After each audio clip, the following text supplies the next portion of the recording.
त्यासाठी ह्या कैऱ्या हाताने चोडून स्वच्छ धुवून घ्या, म्हणजे यावरील चिकटपणा पूर्णपणे निघेल। नंतर देठाचा भाग काढून घ्या। आता ह्या कैऱ्या भाजून घ्यायच्या आहेत।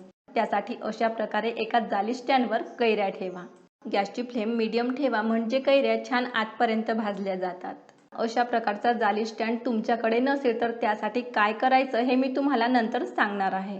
एका बाजूने थोडं भाजल्यानंतर पलटून घ्या आणि ह्याच प्रकारे सर्व कैऱ्या आलटून पालटून भाजून घ्या। तर हे बघा, कैऱ्या व्यवस्थित भाजल्या की नाही ते सुरीने चेक करून घ्या। सुरी छान सहजरित्या आतपर्यंत जात आहे, म्हणजेच कैऱ्या व्यवस्थित भाजल्या गेल्या आहेत। आता गॅस बंद करून थंड होऊ द्या। जाली स्टँड नसेल तर चिमट्यात पकडून अशा प्रकारे एक एक कैऱ्या भाजून घ्या। कैऱ्या भाजल्यानंतर पूर्णपणे थंड होऊ देऊ नका, तर हलक्याशा गरम असतानाच यावरील सालं काढा, म्हणजे हे बघा अशा प्रकारे पटापट निघतात। तर हे बघा, सर्व कैऱ्यांच्या साली मी काढून घेतल्या आहेत। कैऱ्या छान आतपर्यंत भाजल्या गेल्याने यामधील गर काटा चमचा किंवा साध्या चमच्याने सुद्धा सहज काढता येतो। सर्व गर काढल्यानंतर तो पहिल्यांदा वाटीने मोजून घ्या, म्हणजे गुळाचे किंवा साखरेचे प्रमाण घालायला सोपे जाते। गुळाचं हे प्रमाण कैरीच्या आंबटपणानुसार घाला। कैऱ्या जर जास्त आंबट असतील तर गुळाचं प्रमाण दुप्पट घाला। इथे मी घेतलेल्या कैऱ्या कमी आंबट आहेत आणि हा गर 1 वाटी आहे, म्हणून मी त्याच प्रमाणात म्हणजे 1 वाटी गुळ घातला।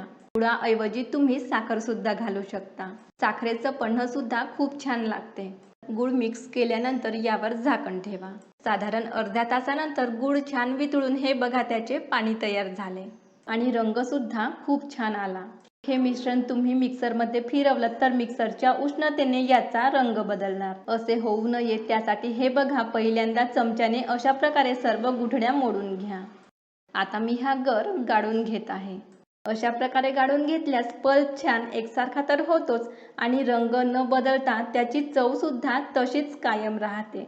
आता यामध्ये पाव चमचा किंवा चवीनुसार वेलची पूड घाला।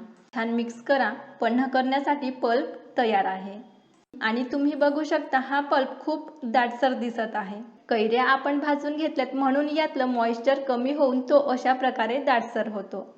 हा पल्प तुम्हाला जास्त दिवस टिकवायचा असेल तर जास्त प्रमाणात बनवून एका स्वच्छ आणि कोरड्या केलेल्या काचेच्या बरणीत भरा आणि फ्रीजमध्ये ठेवा।